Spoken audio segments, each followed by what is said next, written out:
अस्सलाम वालेकुम गाइस, कैसे हैं आप? सब ठीक हैं, खैरियत से हैं?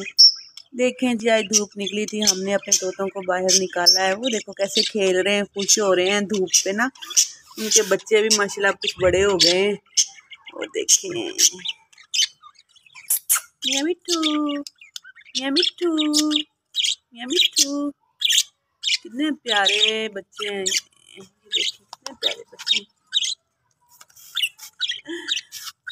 अपने बच्चों को ना बाहर निकालने की कोशिश कर रहे हैं। वो कह रहे हैं हमारे बच्चे भी बाहर आएँ।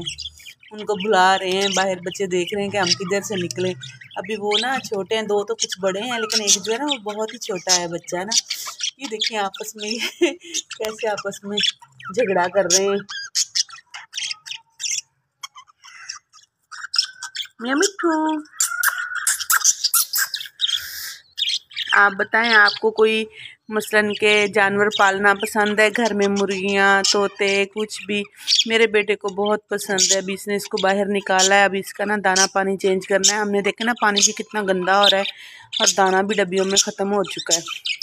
अभी हम ना इसका पानी भी चेंज करेंगे और दाना भी। जी तो गाइस, आप बताएं, आप कहाँ से हमारी वीडियो देख रहे हैं? कमेंट में ज़रूर बताइएगा और हमारी वीडियो को लाइक भी कर दीजिएगा। अल्लाह हाफिज़।